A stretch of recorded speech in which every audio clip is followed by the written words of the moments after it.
Good evening, everybody. I want to talk to you tonight about something that matters more than almost anything else you go. And that is you. Not your job, not your bank account, not your circumstances. You. Because here is the first thing I want you to write down before we go any further. If you want to be rich and happy and successful, the whole thing starts and ends with one decision. And that decision is to work harder on yourself than you work on anything else. Harder than your job. Harder than your business. Harder than the tasks on your list. Work on you. Because here's what I've discovered. After all these years of watching people, some who made it and some who didn't, income rarely gets ahead of the person earning it. Now, once in a while, life hands somebody a lucky break. Money falls in their lap. An inheritance. A lucky deal. A stroke of fortune nobody saw coming. But watch what happens next. If the person hasn't grown to the size of that money, sure enough, it finds its way right back out of their hands and back to where it was before. Strange, isn't it? But true. So if somebody handed you $1 million tonight, the best thing you could do, quickly, is become a millionaire. Become the kind of person who can hold on to it. Multiply it. Use it wisely. Otherwise it evaporates. Like morning dew off the grass. Gone before lunch. Somebody once told me, if you took every dollar in the world and divided it up equally among every person on the planet, within a few years it would all be back in the same pockets it started in. Now why is that? It's not luck. It's not conspiracy. It's simply this. Money follows the person who has become valuable enough to keep it, grow it, and use it well. So tonight, let's not chase money. Let's not chase success either, as strange as that sounds coming from a stage like this. Let's chase becoming instead of getting. Because happiness, and I want you to really hear this one, happiness is not in what you get. Happiness is in what you become along the way. You can get all the things on your list, the house, the car, the title, the applause, and still feel empty inside if you didn't become somebody in the process. But if you become somebody, disciplined, wise, generous, sharp, aware, then the getting takes care of itself. Success is attracted, not pursued. Let that sit with you a minute. You don't chase butterflies, somebody told me once. You plant the right flowers, and the butterflies show up on their own. Success is like that. You don't hunt it down in the street. You become the kind of person success finds attractive, and it comes and finds you. So if you're ready, and I hope you are, because this is worth being ready for, let me give you the roadmap tonight. 3 big movements to personal change. 3 doors you have to walk through if you're serious about changing your life. Your personality, your bank account, your whole lifestyle. Starting as early as tomorrow morning. And I mean that. Not next year. Not when things settle down. Tomorrow morning. The first door is this. Find out how things work. Life is not mysterious to those willing to study it. Everything you see around you, the successful, the struggling, the wealthy, the broke, the joyful, the bitter, all of it operates by certain principles. Laws, almost, like gravity. And if you don't know the laws, you're at the mercy of them. But if you learn the laws, you can work with them instead of against them. Now here's the real secret hiding inside this first door. If you want change in your life, you need new ideas. I don't care how hard you work. If you're working with old ideas, you'll get old results. There is nothing on earth an idea cannot change. Not your income, not your relationships, not your health, not your confidence. One idea, taken hold of at the right time, can alter the whole direction of a life. I remember early on, feeling like the reason I wasn't getting ahead was because I didn't have any money. I said as much to somebody wiser than me at the time, a man who had built something out of nothing, who'd started with holes in his shoes and ended up with more than he knew what to do with. And he looked at me and said, "Son, that's not your problem." I said, "What do you mean it's not my problem? I don't have 2 nickels to rub together." And he said, "Your problem isn't a lack of money. Your problem is a lack of ideas on how to create money." Now that hit me sideways. Because up until then, I thought the whole struggle was about not having enough cash. But he corrected my thinking right there on the spot. He said, money is just the result. Ideas are the cause. Fix the cause, and the result takes care of itself. And I never forgot it. So here's the assignment. If you're serious about becoming wealthy and happy, make it a discipline, a devoted, continual study to find out how things work. If you want to be wealthy, study wealth. If you want to be happy, study happiness. If you want a great marriage, study marriage. Don't just hope you land in a good one by accident. If you want good health, study health. Don't wait until your body forces the lesson on you. Don't leave the important things in your life up to chance, up to mood. up to whatever day of the week it happens to be. Some folks just walk through their days with their fingers crossed, hoping. Hope is a fine emotion, but it is a poor strategy. You've got to turn hope into study and study into practice. And when you find something that works, write it down. Don't rely on your memory to hold on to the great ideas that come your way, because your memory is a leaky bucket. Get yourself a journal, an old-fashioned notebook if you like, or whatever modern version suits you. It doesn't matter. The point is, capture the idea the moment it shows up. Don't let it slip through your fingers just because you were too busy or too tired to write it down. Because here's what happens with a good idea captured in ink. You can go back to it. You can reread it. You can let it marinate in your mind again and again. Repetition, repetition, repetition, until one day, some mysterious day you can't quite pinpoint, that idea takes root down in the soil of your thinking, and it starts to grow. And when it grows, it doesn't stay hidden. It shows up. It shows up in your bank account. It shows up in the way you carry yourself. It shows up in your conversation, your posture, your choices, your whole demeanor. Now, how exactly do you go about finding these ideas? Let me give you 3 practical roads in. 3 ways to discover how to change any part of your life, whether it's your income, your confidence, your relationships, or your health. The first road is reading. Every single successful person I have ever studied, worked alongside, or learned from has been a devoted reader. Not necessarily of everything, but of something, consistently. Curiosity drove them to the page. They wanted to know how things worked, so they read. And read some more. Understand something important here. Standard education, the kind everybody gets by default, will produce standard results. Nothing wrong with that if standard is what you're aiming for. But if you want more than standard, and I suspect you do, or you wouldn't still be listening to me tonight, you have to take responsibility for your own self-education from here forward. Nobody's going to hand it to you. You have to go get it. Here's a beautiful truth about books. One book can save you 5 years. Somebody spent a decade of their life learning a hard lesson, and they were kind enough to write it down so you don't have to spend the same decade learning it the hard way. Did you know there are books written specifically on how to become more decisive, on how to speak with confidence in front of a room, on how to lead people, how to influence people, how to develop your own personality into something magnetic? Did you know hundreds, maybe thousands, of successful men and women have taken the time to write their story down, the mistakes, the breakthroughs, the specific steps, and yet most people never crack the cover? How do you explain that? I've asked myself that question for years, and the only answer I can come up with is this. Most people are more comfortable staying the same than they are curious about becoming different. Don't be most people. Now, you don't need to read half the night away. Write this down. 30 minutes a day. That's all I'm asking. 30 minutes a day of something positive, something instructional, something that challenges the way you currently think. 30 minutes a day compounds into an entirely different person over the course of a few years. Become a devoted reader, and let your reading be a private university nobody can take away from you. That's simply my opinion. Take it, weigh it, and make up your own mind. Don't be a follower in this room tonight. Be a student. The second road to discovery is listening. Get around successful people whenever you have the opportunity, and listen, not just to what they say, but to how they say it. Their tone, their word choice, their patience, or their urgency. There's information in all of it. But here's something people miss. You can learn just as much from unsuccessful people if you're paying attention. Take notes on both sides, the ones who made it and the ones who didn't. Find out what the discouraged and the broke tend to spend their time reading, watching, and talking about, and then deliberately avoid that diet. That's useful information too, learning what not to feed your mind. But let's talk about the positive side, because this is where the real gold is. Get around people who are doing well and listen to them directly. And here, let me give you what might be the best piece of advice I hand out all evening. Are you ready?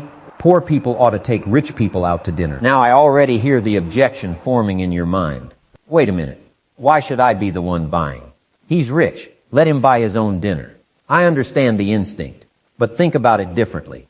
If you can get a person who has already achieved what you're after to sit with you for 2 hours over a meal, and you ask good questions, and you actually listen, that person is liable to drop an idea or two in your lap that could reshape your entire aft. Want to spend the $50, spend the $100, order the good meal, not the cheapest thing on the menu.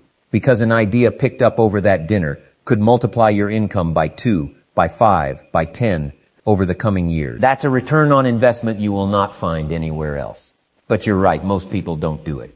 Most folks who are struggling never once think to seek out and invest in a conversation with someone who's already walked the road they want to walk. Don't be most people. I keep saying that tonight because it keeps being true. The third road, and this one is subtle but powerful, is observation. You can learn an enormous amount just by watching. Here's why this works. Success leaves clues. It's not random. People who do well tend to repeat certain behaviors, certain habits, certain small disciplines, over and over and over, almost without realizing it themselves. And if you're sharp, if you're paying attention, you can pick those clues up just by watching closely. Watch how a person who's doing well shakes a hand. Watch how they greet a room. Watch how they respond when something goes wrong. Do they panic or do they stay calm? Watch the small habits. If you know somebody who's earning 10 times what you're earning, watch how they structure their morning. Watch how early they rise. Watch what they do before anybody else is even awake. These aren't accidents. These are clues. Now understand, there are two kinds of seeing. One is called sight. That's simply using your eyes to observe what's in front of you. The other is called insight. That's using your mind to understand the meaning behind what your eyes just took in. Sight shows you things. Insight shows you answers. And the discipline that develops both of these is simply this. Pay attention. Don't drift through your days half present. Wherever you are, be fully there. That alone will put you ahead of most people walking around this earth on autopilot. All right, we've spent good time on the first door. Find out how things work. And it deserved the time. Because without new ideas, nothing else in your life changes. But finding out is only half the equation. Here comes door number 2. And if there's one thing tonight I want you to get fired up about, this is it. Door number 2 is go to work. Not someday. Not when you feel ready. Now. Get excited over your own capacity to make yourself do the things that need doing, whether you feel like it in the moment or not. Ask yourself honestly, what could you start doing tomorrow morning that would begin to shift the entire direction of your life? I don't know the answer for you specifically, but I promise you there is an answer, and it's closer than you think. And isn't that an exciting thought?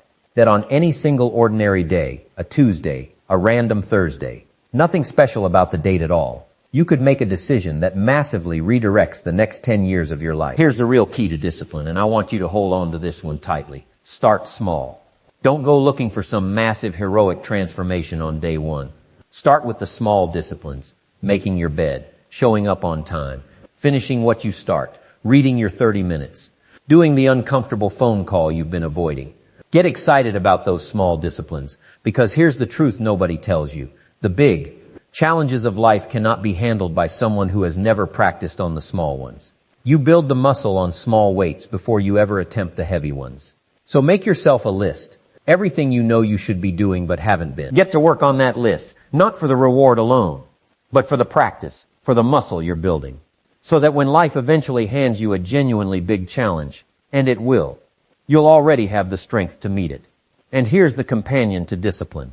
Self-motivation. Notice the word. Self. Not somebody else motivation. I've never quite understood why we even call it self-motivation. As though there's another kind, because there really isn't. Nobody is coming to rescue your ambition for you. Nobody is going to show up at your door one morning and light a fire under you that lasts a live. Shop charters. If you wait around hoping somebody else will turn you on, what happens on the days they don't show up? You'll be stuck waiting on a person who is never going to be reliable enough to hand you your own motivation in the first place. You need a better plan for your life than that.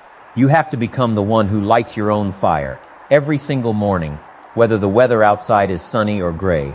Now here's something critical. Don't let all this learning stop at learning.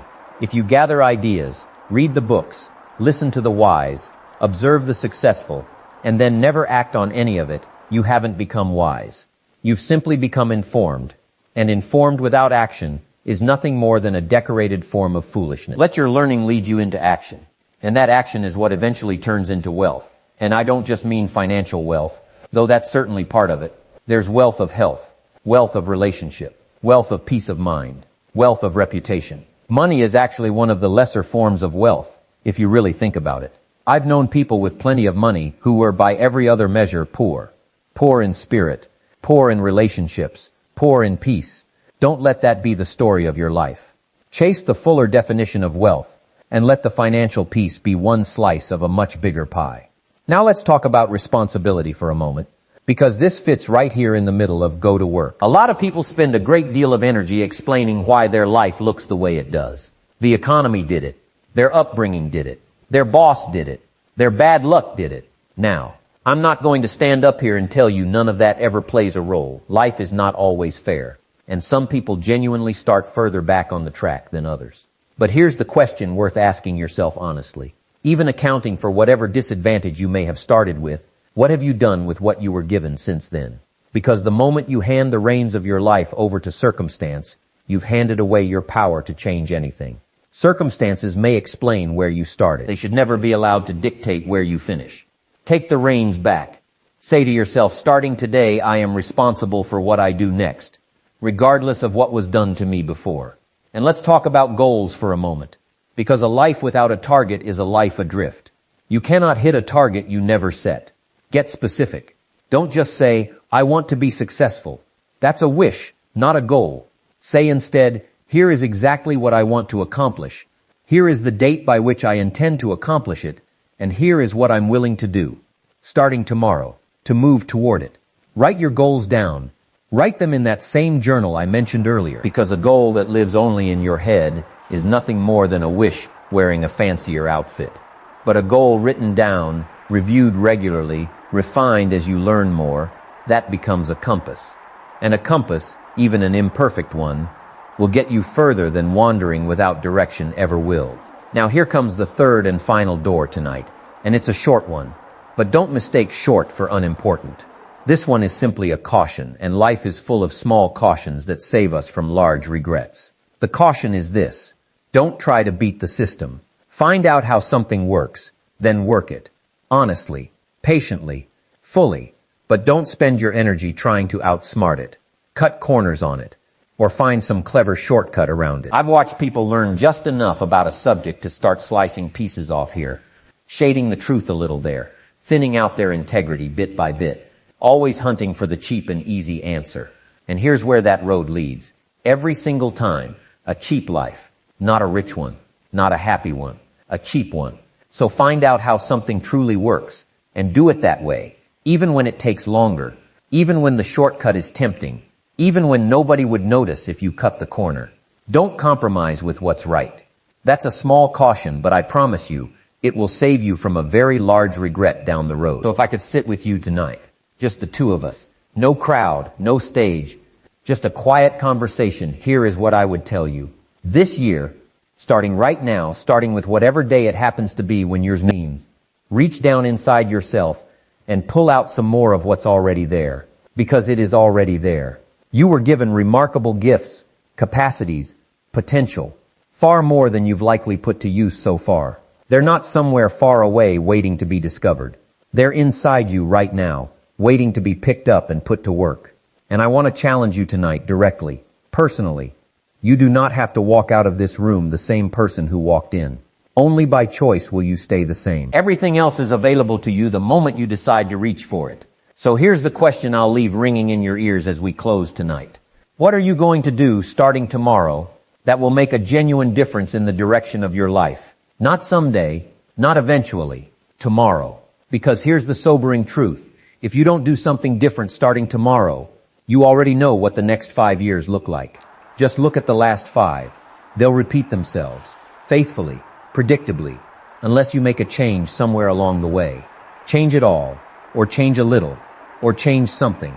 The size of the change is up to you. But please don't leave here tonight and change nothing, because nothing changing is itself a choice, and it's a choice with a cost attached, even if that cost doesn't show up until later. It is genuinely good news if you think about it.